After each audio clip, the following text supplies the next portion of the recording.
রবিবার সকালে মন্তেশ্বর বিধানসভা কেন্দ্রে কালুই তিনকন্যা পার্কে তৃণমূল কংগ্রেসের প্রার্থী সিদ্দিকুল্লাহ চৌধুরীর সমর্থনে তৃণমূল কংগ্রেসের কর্মী সম্মেলন অনুষ্ঠিত হল।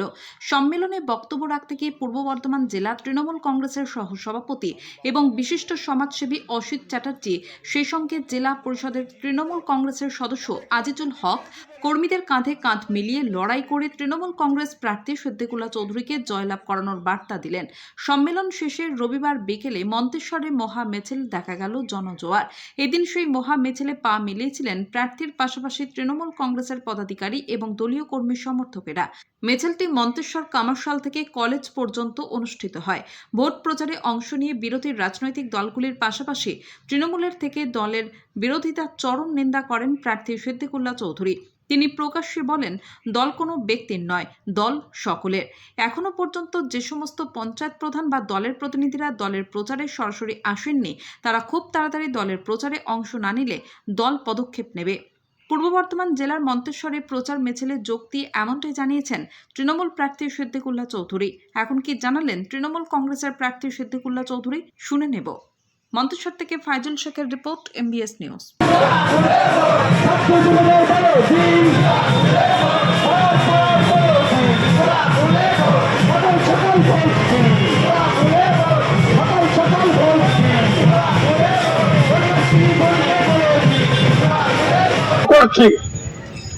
এখনো বসে আছে। আজকে শ্যামসুন্দরে অভিষেক ব্যানার্জির সভায় আমি ছিলাম। তিনি অত্যন্ত পরিষ্কার ভাবে বলেছেন, আমাদের দলের সমিতি, গ্রাম পঞ্চায়েত কারা কি করছে আমার নখদর্পণে।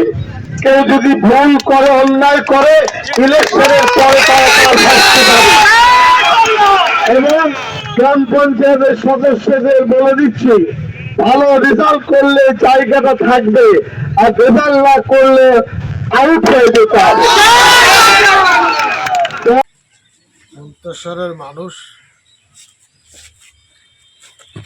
শান্তিপ্রিয় এবং একসাথে চলাচল করে।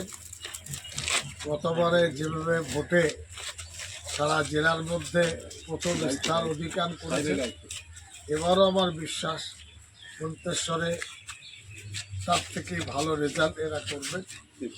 মন্তেশ্বরের যে উন্নয়ন, যে কাজকর্ম, স্বাধীনতার পরে এরকম কাজকর্ম কোনোদিন হয়নি। কষ্ট হলো এখানকার মানুষ শান্তিতে থাকে, এখানকার মানুষ উন্নয়ন চায়, এখানকার মানুষ জনপ্রতিনিধির কাছে ভালোবাসা চায়, সম্মান চায়। আমি 5 বছরে কেউ বলতে পারবে না যে আমার কাছে কেউ অপমানিত হয়েছে এবং কেউ অসম্মানিত হয়েছে। আমি নিজের জন্য যেমন সম্মান ভাবি, এই ভাইয়ের জন্য ভাবি, সবার জন্য। মন্তেশ্বরের মানুষ সেটা খুঁজছিল, একজনের ছড়ি ঘোরাবে আর সবাই বুকা বেঁধে যাবে, এটার কিন্তু অবসান হতে হবে। আমি চাইছি নেতৃত্বটা ছড়িয়ে যায়।